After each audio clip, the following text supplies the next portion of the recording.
How's it going, guys? It's David again, and today is January 14th.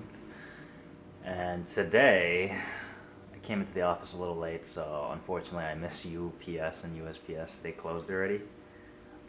So I gotta ship those out on Monday because they also close on Sunday. But I do have a 3-day shipping policy, so it's completely fine.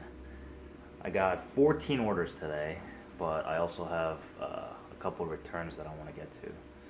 But first, I'm going to eat, and then we'll see. So I just finished posting a bunch of things online, as well as dealing with my customer returns for today. And in this video, I just want to talk about customer returns. If you're selling online, and especially if you're selling used and like new products like me, you're going to deal with customer returns. It's inevitable because it's so easy for the customer to just click a button these days and just return the item right back to you. And if you've ever dealt with it, you know, it's the worst feeling in the world. I remember in my early days when I used to go out and get a bunch of electronics in the morning. I would fix it up at night, I would clean it, and then I would post it up. And about a week later, it would sell, and I would ship it out to the person that bought it. And I remember getting a message going like, you know, this product is not working properly, or it was not as described. And that was just devastating for me, because not only did I spend so much time to acquire this item and clean it up, but I also paid to ship the item to them. And now I have to pay to ship the item back, as well as give them a full refund. So I spent so much time and effort, you know, to operate at a loss, and it's just not a fun feeling. But I think even as you grow, if you don't train your brain to think positively and consider customer returns as an expense, because it's going to happen. It's just basic math, and as you grow, it's going to happen more and more. If you don't train your brain to think that way, you're just going to be in a very bad place. Because I remember getting 10 sales in one day, and I got one customer return, and my mind would just go to linger on that one customer return for the entire day, and it would just ruin my entire day because of that single customer return. And it was like, what, $50 or something, and I'd be like, oh my goodness, you know, that's an entire day's worth of salary, or like it's half a day's worth of salary or something. And it's just not a good place to be.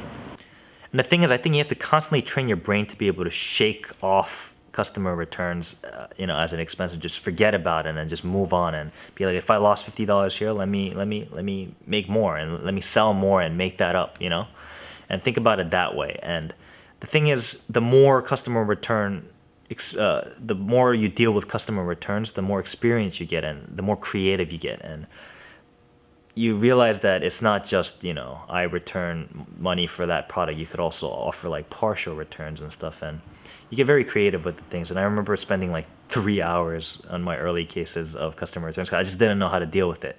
And each customer, I would spend like 2 to 3 hours, you know, typing a message back to them. But as situations moved on and I saw repetitions of this kind of thing, I got better and better, and now I only take a couple minutes just responding to customers and giving them options. So what I like to do is always give them options, going like, hey, do you want a full refund, or do you want a partial refund and keep the item, or do you want, you know, this or that? And by providing options, what I realize is that they view me, so they think of me as being considerate, and that I didn't try to rip them off, that I didn't do this on purpose. And the thing is, I really didn't do it on purpose. So by taking the time to actually figure this kind of template out of how to respond to each situation, I think really helps.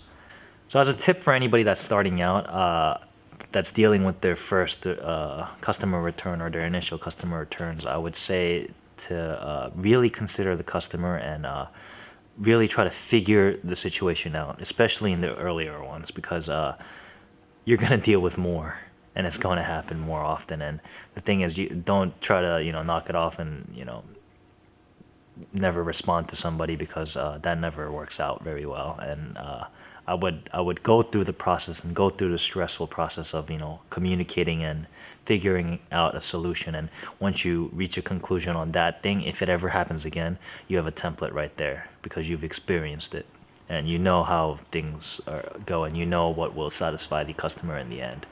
So I would do that, and also don't linger on, you know, customer returns too much. Don't spend too much time, because you could really focus your time and energy on selling more, rather than dealing with, you know, rather than considering your loss and dwelling in your losses. So yeah, hope this video helps, and I'll see you next time.